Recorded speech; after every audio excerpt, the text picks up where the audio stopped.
Imagine stepping out onto a New York street in 1900 and seeing a 40-story tower rising above brownstone row houses.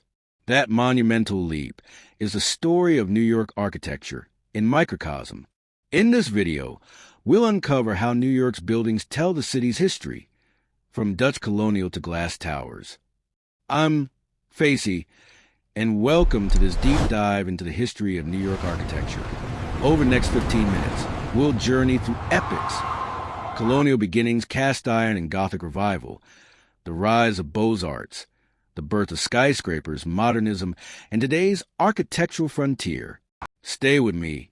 At every turn, a building tells a story. Our story begins in the 17th century with New Amsterdam. Early settlers built Dutch gable houses and simple masonry. These colonial structures were modest, utilitarian.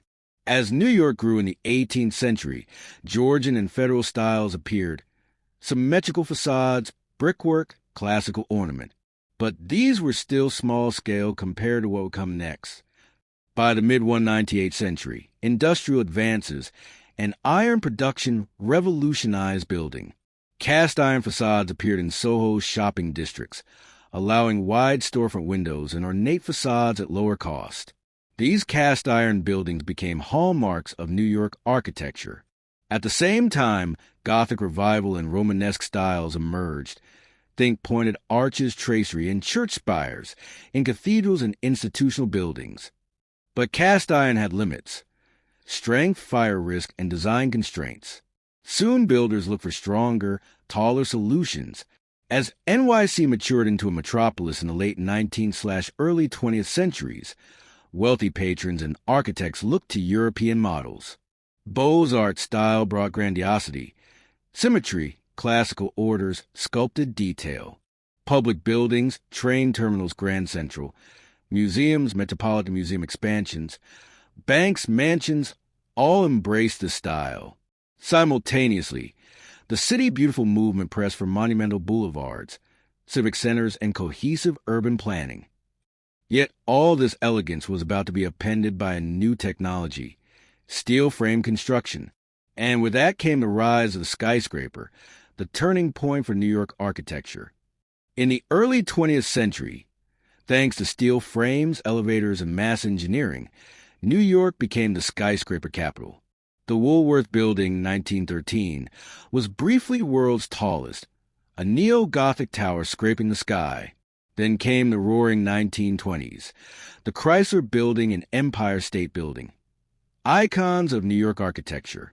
These towers combined form with ornamentation, setbacks, spires, ornament in Art Deco style. The Great Depression slowed construction, but the symbolic power of the skyline was established. Rockefeller Center emerged as a planned complex blending art, commerce, and architecture. After World War II, new aesthetic priorities emerged: sleek glass and steel, minimal ornament. The international style, Skidmore, Owings and Merrill, Mies van der Rohe, dominated. Examples: Lever House, Seagram Building, the glass towers of Midtown. This shift represented a new era.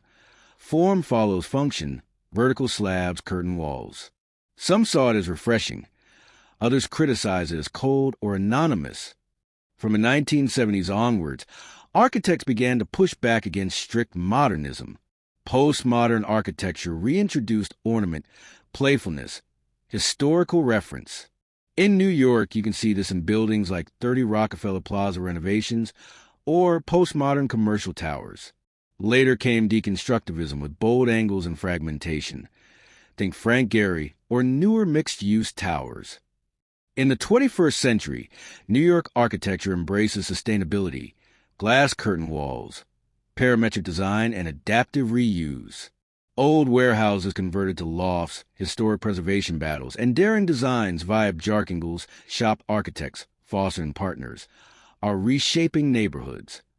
Districts like Hudson Yards, the High Line readapted infrastructure, and new supertalls, One Vanderbilt for 132 Park, depict where New York architecture is heading.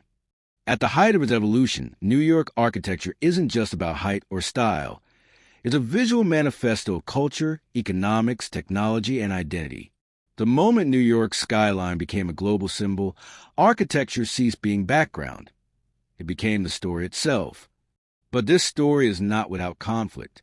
Preservationists fight to protect historic texture as developers push upward.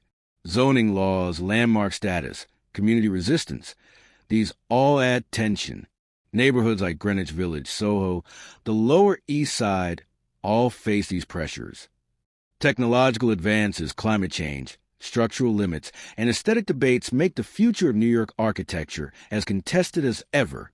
In the end, New York architecture is a living canvas, ever evolving, always in tension between heritage and innovation. Our streets, our skyline, our very identity are shaped by these built forms. What will tomorrow's New York look like? Will we push higher, greener, more daring, or will we find balance with history? Thanks for watching. If you enjoyed exploring New York architecture through time, hit like, subscribe, and ring the bell for more deep dives into architectural and urban history. Share in comments your favorite NYC building. See you next time